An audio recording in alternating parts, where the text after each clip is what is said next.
Bab 3 Olah rasa dan olah gerak. Malam bersilih malam, hari berganti hari, musim berganti musim, tahun berganti tahun. Sailendra telah memantapkan hatinya untuk berguru pada Biksu Chow Phasien. 3 tahun telah berlalu dan Sailendra telah melahap Sabda Vidya Buddha Siddhartha Gautama. Dalam banyak hal di kehidupan dunia fana ini kerap kali berjalan tidak sesuai dengan apa yang kita mau, ujar Biksu Phasien seraya melanjutkan, bila itu berlaku berarti kita sedang menjalankan apa yang Sang Buddha mau. Sailendra yang kini hampir berusia 14 tahun mendengarkan secara seksama. Ia manggut-manggut sendiri, mengerutkan dahi, dan lalu mengungkapkan isi kepalanya, lalu guru, apa sesungguhnya apa maunya Buddha sama dengan maunya Dewata dan maunya Tuhan? Cara berpikirmu Sailendra, tak seperti anak-anak seusiamu. Usia batinmu jauh lebih tua daripada usia lahirmu. Jangan-jangan usia batinmu juga jauh lebih tua daripada usia lahirku. Saat ini pun aku tidak pernah menyoal seperti yang sekarang kau tanyakan. Amitabha, kehendak Tuhanlah yang mutlak. Buddha Gautama mencapai bodhisattva juga menjalankan kehendak Tuhan. Begitu pula Dewata turun ke bumi atas kehendak Tuhan. Semua peristiwa atau segala kejadian di bumi adalah sebab yang tidak berdiri sendiri, melainkan oleh karena suatu musabab. Apa kau bisa mencernanya dan paham? Biksu, apakah penjelasan itu sama artinya kita semua cuma menjalankan kehendak Tuhan? Lalu di mana posisi kehendak kita? Kehendak kita manusia itu kehendak makhluk, anakku. Kehendak makhluk itu cuma dipinjamkan saja untuk sementara dan pada saatnya kita semua mesti mengembalikan kehendak kita kepada Sang Pencipta. Aku perlu menanyakan apa kau paham? Mengingat perkara yang kau tanyakan sangat jarang disoal oleh sebagian manusia yang lupa pada dirinya. Sailendra sejenak terpaku, mencerna pertanyaan Biksu Phasien. Aku pikir aku bisa mencerna dan memahami pernyataan biksu. Aku dulu sama sekali tidak pernah berkehendak, bahkan berniat pun tidak untuk ke pulau ini. Lalu aku dipertemukan dengan biksu yang menolongku. Semula aku mengira apa yang kualami ini merupakan kehendak Dewata. Aku baru mengakui setelah biksu jelaskan, ternyata semua ini terjadi berdasarkan kehendak Tuhan. Aku tidak bisa menolak, bukankah seperti itu guru? Ya, persis begitu. Pemaparan ini sangat penting ku sampaikan kepadamu sebelum lebih jauh kau melangkah. Kau sudah menjalani banyak olah gerak dan itu mesti diimbangi dengan olah rasa. Aku melihat ke depan kau akan menjadi orang hebat. Di bawah bimbingan dan tempaan Biksu Phasien, lebih kurang 5 tahun kemudian Sailendra pun tumbuh menjadi pemuda tampan bertubuh tegap kekar sehat terawat. Biksu Phasien juga telah mewariskan ilmu bela diri kepada Sailendra. Ilmu bela diri itu secara intensif Biksu Phasien pelajari dari gurunya Biksu Bodhidharma. Lewat olah gerak Sailendra memperoleh pengajaran ilmu bela diri dari Biksu Phasien. Lewat olah rasa Sailendra menimba ilmu pengetahuan tentang tulis-menulis aksara, kesusastraan, bahasa Sanskerta, etika, moralitas dan tata pergaulan, estetika keindahan, dan tentu saja pelajaran dari kitab-kitab berisi Sabda Vidya Buddha. Bela diri yang diajarkan Biksu Phasien kepada Sailendra memiliki akar dan dasar-dasar yang relatif sama dengan bela diri yang berkembang dalam tradisi penduduk Swarnatwipa pada umumnya. Penduduk di Bukit Barisan bagian selatan Swarnatwipa, tepatnya di kawasan Biksu Phasien dan Sailendra mukimi menyebut tradisi bela diri itu sebagai maenan. Sebagaimana telah disebutkan sebelumnya, dari pola gerakannya, tradisi maenan berakar dari tradisi bela diri khas India, yang dinamakan Sinlamba. Tradisi bela diri Sinlamba selain berkembang di Tiongkok juga telah pula berkembang pesat di Swarnatwipa, Jawadwipa, Borneo, Celebes, dan lain-lain kepulauan di Samudera Pasifik. Perkembangan tradisi bela diri itu bertalian dengan hubungan ekspedisi perdagangan antara kerajaan di India, Kekaisaran Tiongkok, dan kerajaan-kerajaan di kepulauan-kepulauan yang terletak di selatan Samudera Pasifik.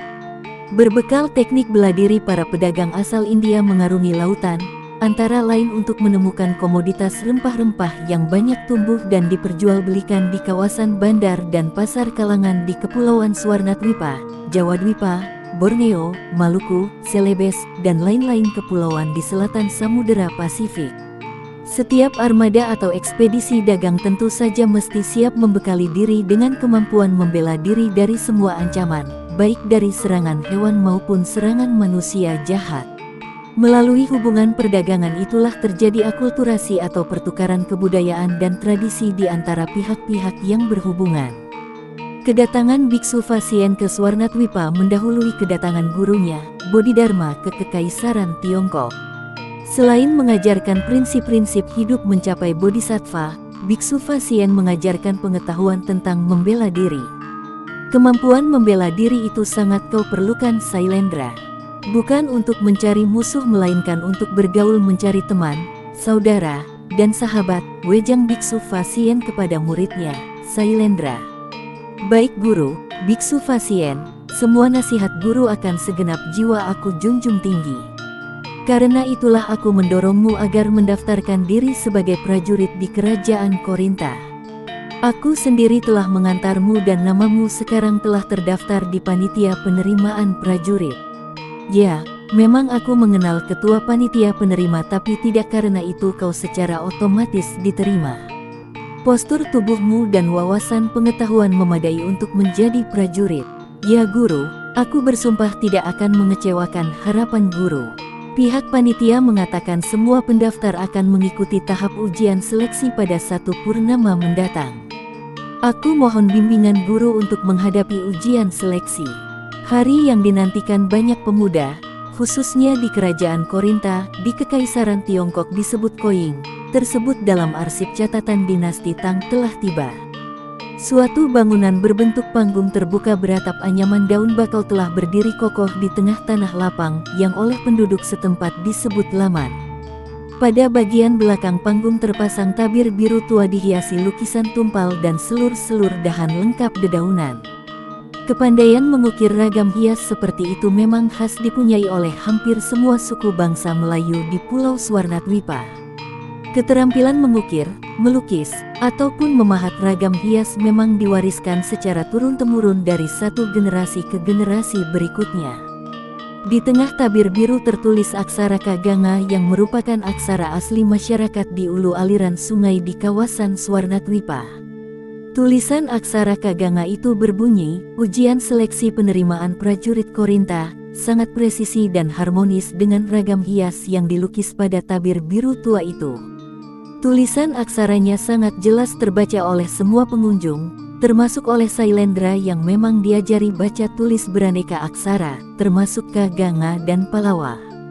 Pembawa acara telah membaca susunan acara. Dari pembukaan dilanjutkan sambutan dari Ketua Divisi Pendidikan dan Pelatihan Strategi Tempur Kadif Dihanstrapur, dan berikutnya sesi-sesi seleksi olah gerak sorak disusul seleksi olah rasa sosa. Seusai pembukaan, Madya Pratikumara pangkat dalam kemiliteran setingkat Letnan Kolonel dan Kolonel Gancang Kemas Siaga menyampaikan sekapur sirih kepada peserta seleksi. Madya Pratikumara Gancang mengingatkan kepada peserta agar merawat kejujuran dan sportivitas. Begitulah pada hari itu tak kurang dari 54 peserta mengikuti ujian seleksi hingga larut malam baru selesai. Pembawa acara mengumumkan hasil ujian seleksi akan diumumkan berselang 3 hari mendatang di Balai Prajurit Kraton Korinta. Dari 54 akan diseleksi secara ketat hingga dihasilkan 25 peserta saja yang dinyatakan lulus. Para peserta yang lulus seleksi pada hari pengumuman itu juga dalam suatu upacara akan dilantik oleh Parwanda Dapokisan Galang. Para peserta diharuskan hadir paling lambat 1 jam menjelang pelantikan. Pembawa acara menegaskan, prajurit tidak mengenal kata terlambat. Barang siapa terlambat akan mendapatkan sanksi kedisiplinan dari Komandan Pendidikan dan Pelatihan dan Diklat Divisi Dihanstrapur. Parwanda Dapokisan Galang pada saat ujian seleksi itu berlangsung adalah pejabat tertinggi di bidang kemiliteran. Divisi Dihanstrapur adalah satu di antara beberapa divisi yang termasuk di dalam ruang lingkup kewenangan dan fungsi Parwanda, sebutan untuk jabatan setara Panglima Perang yang membawahi para hulu balang. 3 hari kemudian nama Sailendra menempati urutan pertama peserta yang lulus seleksi dengan jumlah nilai tertinggi, melampaui jumlah nilai 24 peserta lainnya yang juga lulus seleksi. Selanjutnya Sailendra bersama 24 peserta lainnya secara resmi dilantik sebagai prajurit kerajaan Korinta. Parwanda Dapokisan Galang mengangkat Sailendra sebagai komandan Laskar Pulang Mayit dan Karpuma, istilah dan singkatan buat pasukan berani mati.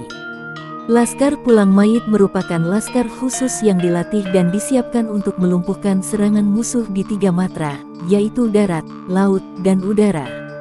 Parwanda Dapokisan Galang turun tangan langsung ikut memberikan pelatihan kepada prajurit Laskar Puma. Kerajaan Korinta telah melatih sekitar 500 prajurit. Sekitar 100 prajurit telah Parwanda Dapokisan terjunkan dalam tugas membantu pertahanan kerajaan Kuntara di perbatasan Muaro Jumbai dan Muaro Sabah. Raja Narayana Sankara penguasa Kuntara adalah kakar ipar dari Raja Wacanabumi Ngumimba penguasa Korinta. Kuntara menghadapi ancaman invasi dari kerajaan Sahilan yang mendapat sokongan dari kerajaan Segati. Kuntara dan Sahilan merupakan 2 kerajaan berdiri di pantai timur Swarnatwipa. Sejak pertengahan abad kedua Masehi 2 kerajaan itu telah bersitegang untuk mendominasi jalur pelayaran dan perdagangan, yang banyak dikunjungi oleh para pedagang India, Cina, Arab, Persia, dan terutama Semenanjung Malaya. Sailendra merupakan prajurit sangat istimewa dan paling menonjol di antara ratusan prajurit Laskar Puma. Sailendra juga prajurit termuda dengan kemampuan bela diri yang jauh melampaui ratusan prajurit sejawatnya. Anak putri dari Parwanda Dapokisan Galang yang bernama Desranita Mayangsati diam-diam berusaha mencuri hati Sailendra. Parwanda Dapokisan Galang bukan tak tahu gelagat anak putrinya yang sedang mabuk asmara. Dengan lembut dia bersama istrinya menasihati sang anak, "Anakku, kuasai hatimu. Anggap saja dia adikmu. Umurnya terpaut hampir 2 tahun lebih muda darinya. Tuan Puteri Mahkota juga tampaknya ayah perhatikan juga menyukai. Anakku, ingatlah kalau Dewata menghendaki apapun bisa terjadi." Ucapan ayahmu benar, Mayangsati. Tabu bagi perempuan Melayu mendahului lelaki mengutarakan isi hati. Ibu mengerti perasaanmu, tapi kita perempuan Melayu mesti merawat martabat dan kehormatan diri. Tak layu bunga di taman. Petuah leluhur hendaklah selalu diindahkan sepanjang hayat di badan, timpal sang ibu seraya mengusap lembut rambut anak puteri kesayangannya. Parwanda Dapokisan Galang memejamkan mata membendung gejolak hatinya. Jauh di lubuk hatinya ia pun berharap sangat pemuda tampan itu kelak bersanding di pelaminan dengan anak puterinya. Parwanda Dapokisan seketika berdiri mendengar suara kaki prajurit anak buahnya menuju ruang kamarnya. "Lapor, Parwanda. Pasukan telah siap," kata seorang prajurit seraya melangkah mengikuti langkah Parwanda Dapokisan bergegas menuju laman di depan istana Korinta. "Prajurit, panggil Sailendra untuk segera menghadapku secepatnya," perintah Parwanda Dapokisan. Sesuai dengan rencana hari itu akan dilaksanakan upacara prosesi pelepasan 1 batalion Laskar Puma menuju kerajaan Kuntara. 1 batalion laskar tersebut akan bergabung dengan armada pasukan tempur dan pertahanan Paspurhan kerajaan Kuntara di perbatasan antara Muaro Jumbai dan Muaro Sabah. Tujuan Parwanda Dapokisan meminta Sailendra menghadapi untuk mengingatkan agar prajurit termuda berjanji pulang dalam keadaan selamat ke kerajaan Korinta. Sejenak Sailendra terdiam dan menatap wajah Parwanda Dapokisan yang memancarkan sorot mengandung kecemasan. Sailendra menduga-duga Parwanda Dapokisan mencemaskan dirinya. Sailendra terbayang dengan wajah ayah dan ibunya di kerajaan Indraprahasta. "Siap, Parwanda. Jangan cemas. Sang Gautama Buddha dan Tuhan pemilik alam semesta pasti akan melindungi segenap makhluk, baik di darat, di air, maupun di udara." "Jaya Sidayatra Sarva Sattva," ucap Sailendra tegas. "Ya, semoga semua pulang dalam keadaan selamat," timpal Parwanda Dapokisan seraya memerintahkan semua prajurit bergegas menuju 10 sampan yang siap mengantarkan para prajurit ke dermaga tujuan di kawasan Kuntara. Setiap sampan menampung sejumlah 10 prajurit termasuk 4 pengayuh dayung, masing-masing di sisi kanan kiri sampan. Setelah semua prajurit berada dalam sampan, prajurit bertugas mengayuh dayung segera beraksi. 10 sampan itu pun meluncur bak naga membelah Selat Mohosin menuju lautan luas di sisi timur Swarnatwipa. Bersambung.